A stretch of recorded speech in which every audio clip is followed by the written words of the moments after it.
lost my skills, man.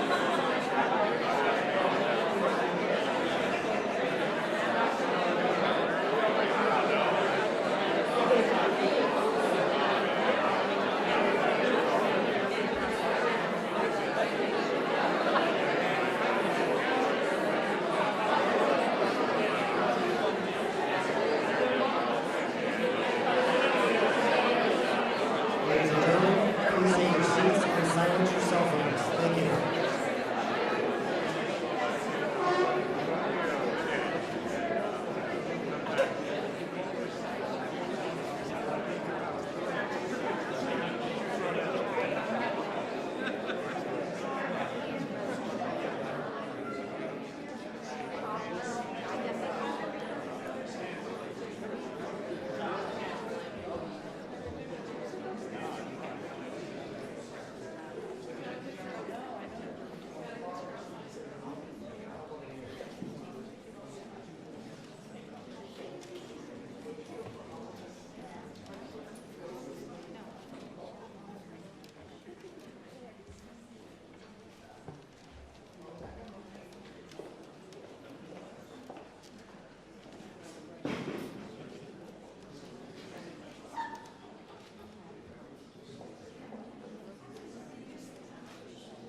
Ladies and gentlemen, the President of the United States, accompanied by the Vice President of the United States.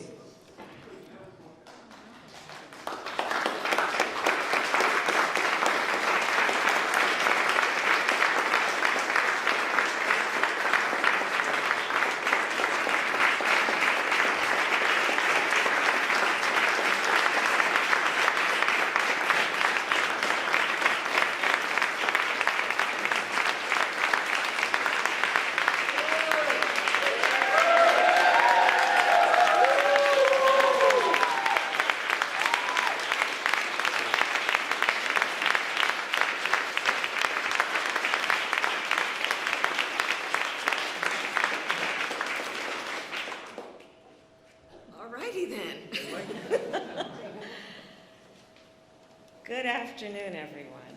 Good afternoon.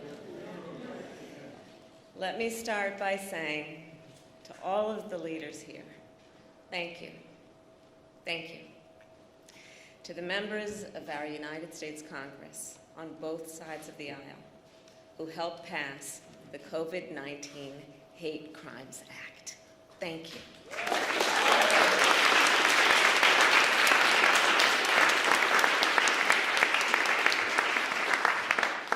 A special thanks to Senator Mazie Hirono,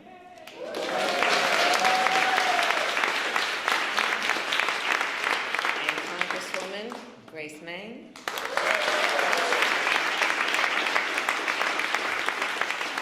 for leading this incredible effort. And I know you did not do it alone. And there are many more. I could name a couple of whom I will. Among them, Senator Tammy Duckworth,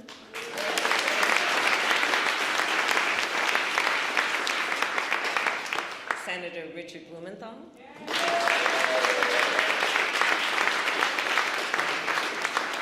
Senator Jerry Moran,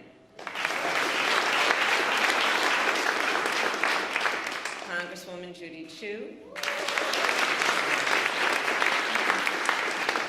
Congressman Don Beyer, and Congressman Fred Upton.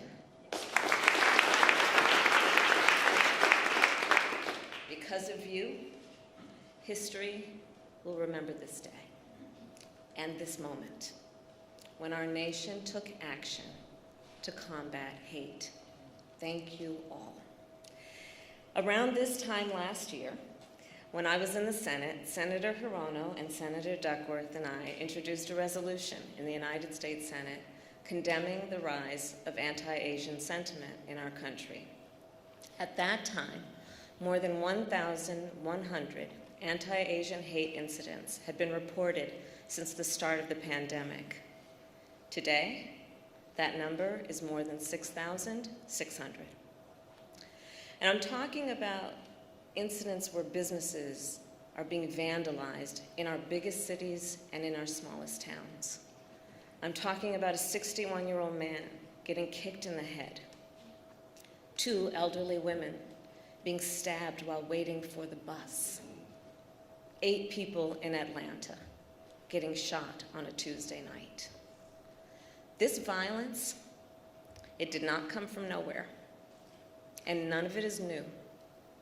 In my life, my lived experience, I have seen how hate can pervade our communities. I have served in the justice system, in the legislative branch, and in the executive branch. I have seen how hate can impede our progress. And I have seen how people uniting against hate can strengthen our country. Those here today are united.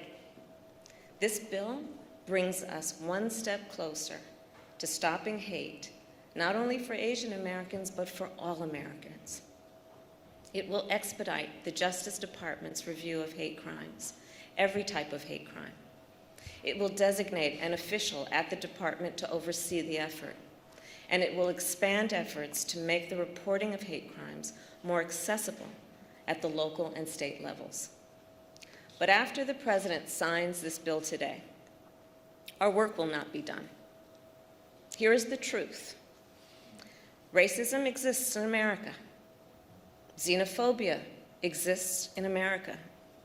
Anti-Semitism, Islamophobia, homophobia, transphobia, it all exists.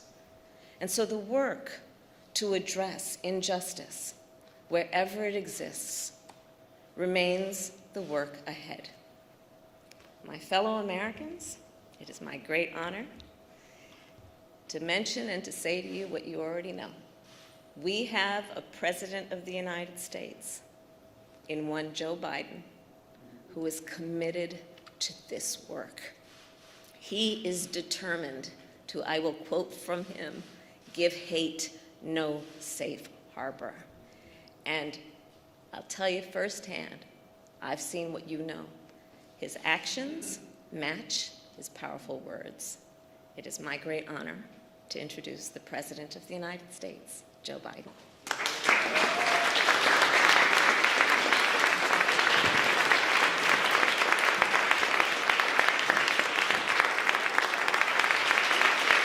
Thank you.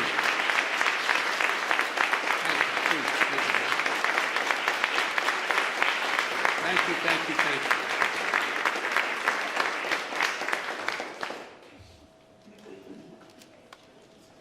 Susan, progress is possible. We're moving. Good afternoon, everyone. I said from the beginning of my campaign, Madam Speaker, that the campaign for president throughout, and you would call me and tell me, keep it up, was about bringing people together, about uniting the country.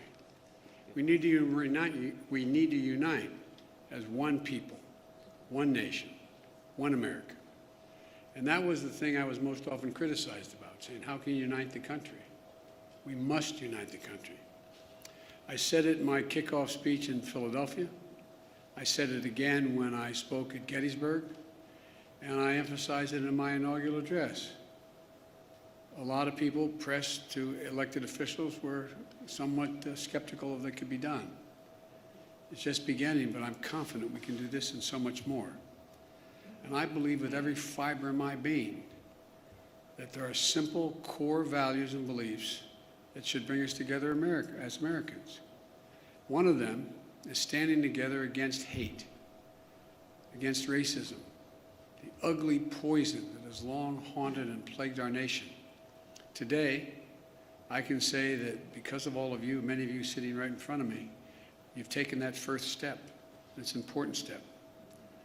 I'd like to thank the Congress and the members who are here today, Democrats and Republicans, who came together to get the COVID-19 Hate Crimes Act on my desk. Well, on a desk I'm about to sign on. But I want to thank the Majority Leader Schumer, and I want to thank Speaker Pelosi for your leadership.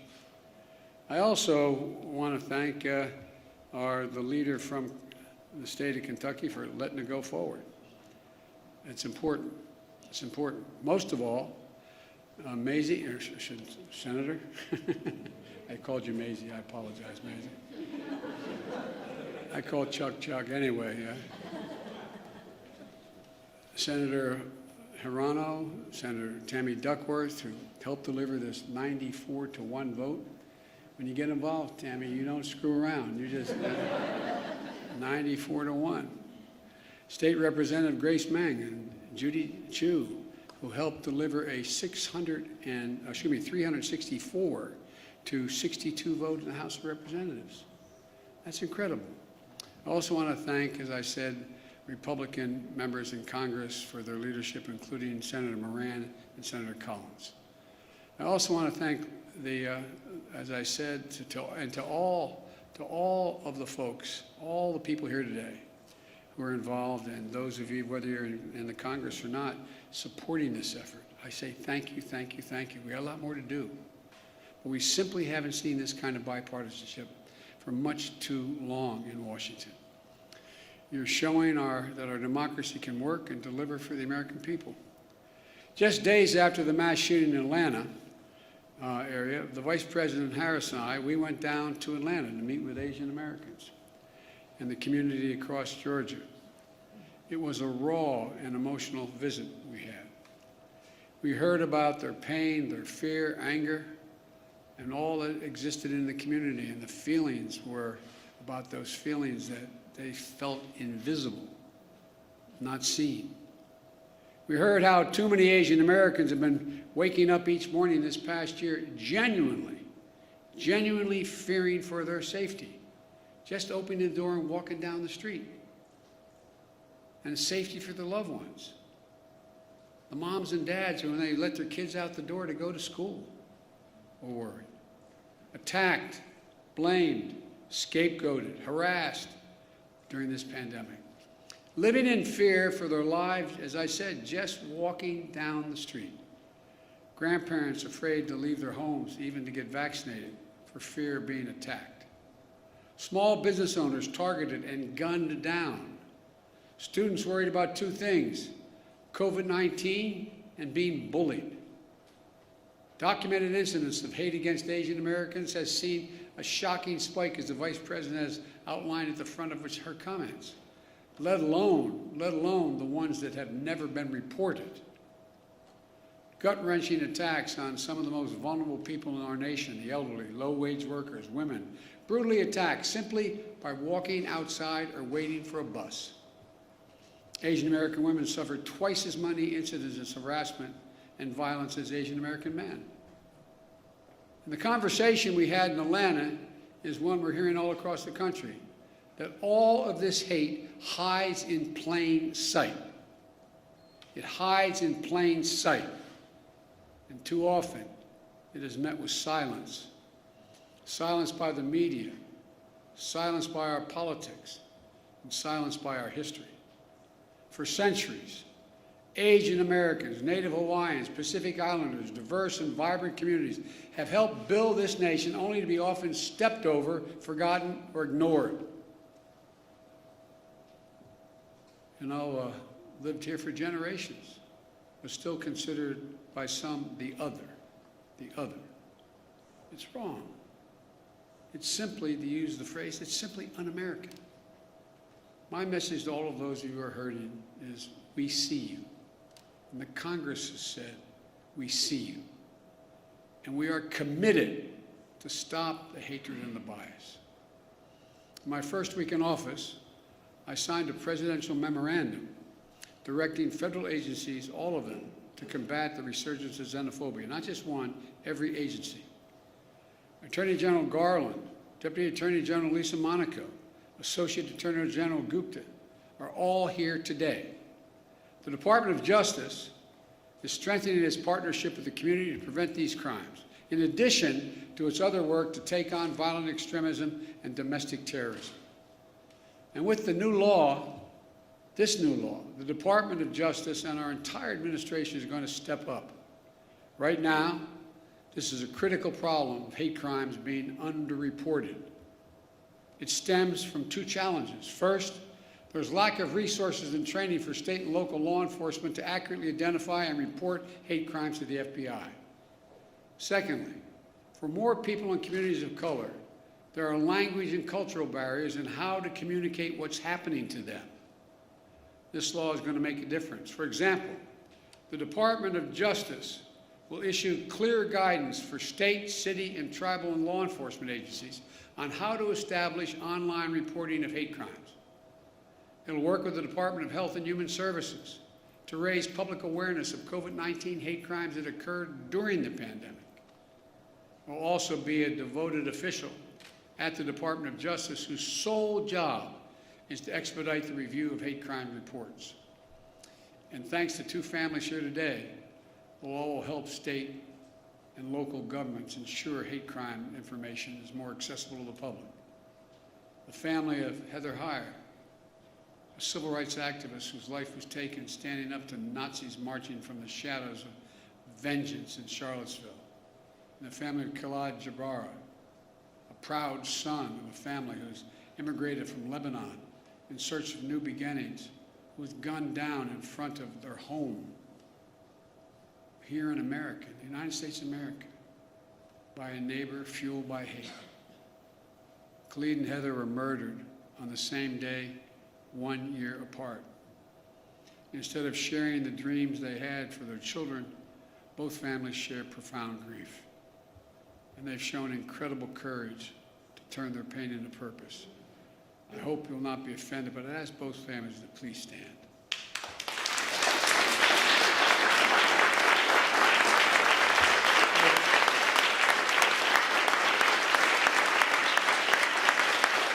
I want to thank you. I want to thank you for being here, because I know it's hard. No matter how celebratory it is, a law is being changed. When you have to show up at something memorializing your family, it's like you got the news 10 seconds ago. It's the hardest thing to do. I know from experience it takes enormous courage. But I hope that every day that's passed, the memory, son and daughter, brings a smile to your lips before it brings a tear to your eye. Because I promise you, a lot of people understand who've gone through similar things. It's hard. So I really mean it when I say thank you. Thank you for being here. It takes a lot of courage. Thank you.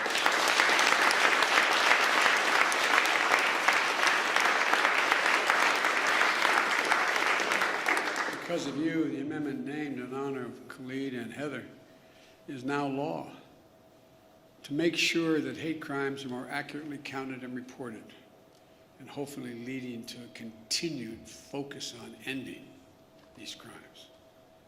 And will provide resources to create specialized hate crimes units. That will also help states create hotlines for hate crimes at state and local levels that will be accessible for people with limited English proficiency.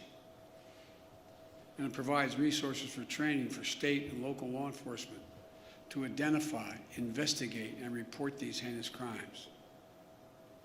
But of all the good that the law can do, we have to change our hearts. We have to change the hearts of the American people. Hate can, I mean this from the bottom of my heart. hate can be given no safe harbor in America. I mean it, no safe harbor. It can't be dismissed like, well, that's just what happens. My sister Valerie and I talk about it all the time. You got to speak up.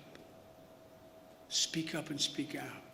It's on all of us together, to make it stop. My message is to all of those who think this doesn't matter to them, or this is not a problem, look around. Look in the mirror. Look in the eyes of your children. Every one of us are lessened. Every one of us are lessened. And we're all hurt by this hate. And it has a way of seeping sort of through the cracks into communities and children who, in fact, wouldn't have crossed their mind. Words have consequences, as the senator knows. He preaches it. He understands it. Consequences. But silence is complicity. Silence is complicity. And we cannot be complicit. We have to speak out. We have to act. That's what you've done. And I can't thank you enough. I'm proud today. I'm proud today of the United States. I'm proud today of our political system, the United States Congress. I'm proud today that Democrats and Republicans have stood up together to say something. Let me close with this. Grief, as we all know, is universal, but so is hope. So is love. Sounds corny, but it really is. It really is. And hope and love can be contagious. We're the United States of America. We're good and decent people. We're unique among all nations in that we are uniquely a product of a document, not an ethnicity, not a religion, not a geography, of a document. And think about this, I'm being literal. Uniquely a product of a document. It says, we hold these truths to be self-evident, that all men and women are created equal, endowed by their Creator with certain inalienable rights, including life, liberty, and the pursuit of happiness. Every time we're silent, every time we let hate flourish, we make a lie of who we are as a nation. I mean it literally. We cannot let the very foundation of this country continue to be eaten away like it has been in other moments in our history and happening again. I looked at this law that you all passed as maybe the first break, the first significant break on a moment in our history that has to be turned around. Not Democrat, Republican, has to be turned around. As a consequence, we should do what is required by the obligations of this democracy, by our faith in God and our faith in each other, to do justice, to love mercy, to walk humbly, and as fellow human beings and fellow Americans, remember, we're unique in all of history as a nation. This is the United States of America, for God's sake. And God bless you all, particularly those who push this through and continue to push it. Now I'm going to sign this bill, which is a great honor. I don't know who's calling, but tell them we're busy. I was going to say, unless it was my sister, but she's here. So I'd like to invite to the stage Senator Hirano, Senator Duckworth, Congresswoman Grace Meng, Congresswoman Judy Chu, Congressman Don Beyer, Senator Richard Blumenthal, and Senator Moran, but I don't think he could be here today. Actually, I should put the table down the middle of all of you and sign it down there. But thank you, thank you, thank you.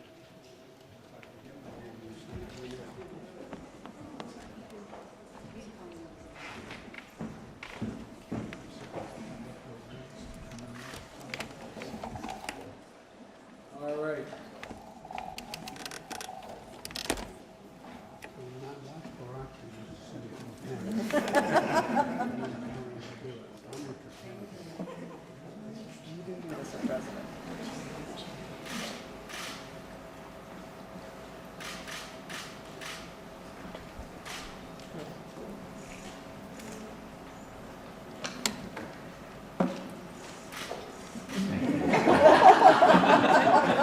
I got a new way of doing it.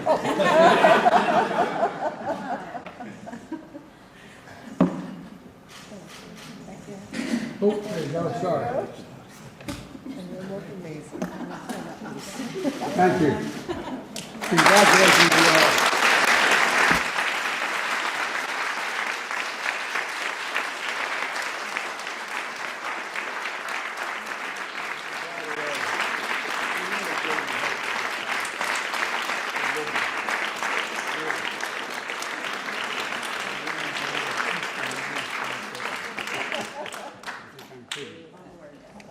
All right. Thank you. I've heard me say this before as I walk out of my grandpa's house. Every time he said, Joey, keep the faith. My grandmother said, no, Joey, spread it. Let's go spread that faith. Okay? All right. Hey, gentlemen.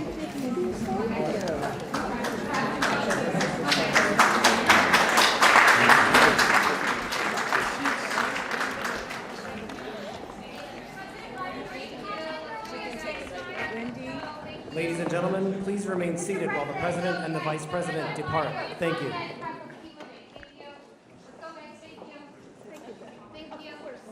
you.